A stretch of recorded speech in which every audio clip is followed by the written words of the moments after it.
Azərbaycanın siyasi partiyalarında təmsil olunmuş insanlarda görünür ki, iki tip məfkürə mövcuddur. Bir dövlətçilik məfkürəsi, siz bunun bugün aydın ifadəsini bu parkda görürsünüz. Yeni Azərbaycan Partiyası və dövlətçilik məfkürəsinə sahib olan, malik olan digər siyasi qüvvələrin təmsilçiləri ölkəmizdə həyata keçirilən quruculuq abadlıq işlərinə öz töhfələrini verməyə çalışırlar. Bu siyasi düşərgənin bir hissəsidir.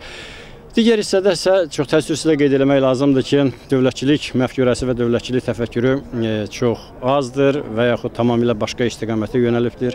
Bugün Azərbaycan vətəndaşlarını düşündürən ölkəmizdəki sabitliyin, əmin-amanlığın qorunub saxlanması, ölkəmizin inkişaf etdirilməsi istiqamətində həyata keçirilən islahatlar kampaniyasına imkanları daxilində dəstək verilməsindən ibarətdir. İndi biz çox narahat bir dünyada yaşayırıq. Azərbaycanın çox da uzaq olmayan ətrafında nələrin baş verdiyini siz, mətbuat işçiləri və bütün Azərbaycan vətəndaşları yaxşı bilirlər. İndi hər bir Azərbaycan vətəndaşını düşündürən ondan ibarətdir ki, ölkəmizdə sabitlik, əmin-amanlıq qorunsun, saxlanılsın. Ölkəmiz bu narahat bölgədə rahat həyatını qoruyub saxlaya bilsin. Vətəndaşlarımızın həyatı üçün, insanlarımızın həyatı üçün, ailələrin normal yaşayışı üçün, bütövlükdə xalqımızın normal, rahat yaşayışı üçün hər hansı bir təhlükə mövcud olmasın.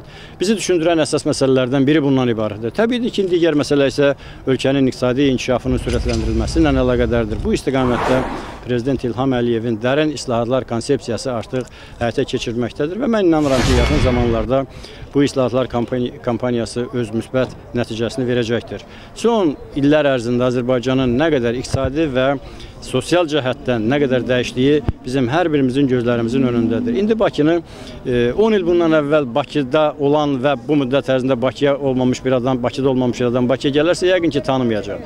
Azərbaycanın digər bölgələri də belədir. Budur Azərbaycanın keçdiyi inkişaf yolu. Budur Azərbaycanın dövlətini, dövlətçiliyini, dövlət işi ilə məşğul olan insanları maraqlandıran, düşündürən məsələlər. Təəssüflə qeyd etmək istəyirəm ki, bəzi siyasi qüvvələr Azərbaycandakı sabitliyi, əmin-amanlığı pozmaq üçün əllərindən gələn hər bir şey edirlər.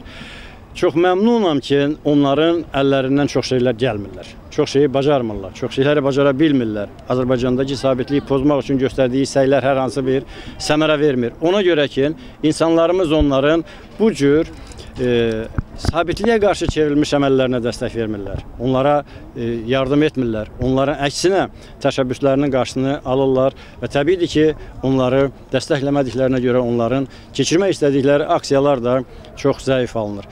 Mən belə hesab edirəm ki, Azərbaycanda bugün insanlarımızı düşündürən və düşündürməli olan məsələlər sabitliyin qorunması, iqtisadi inkişafın nailiyyətlərinin əldə olunmasında kömək göstərilməkdən ibarət olmalıdır.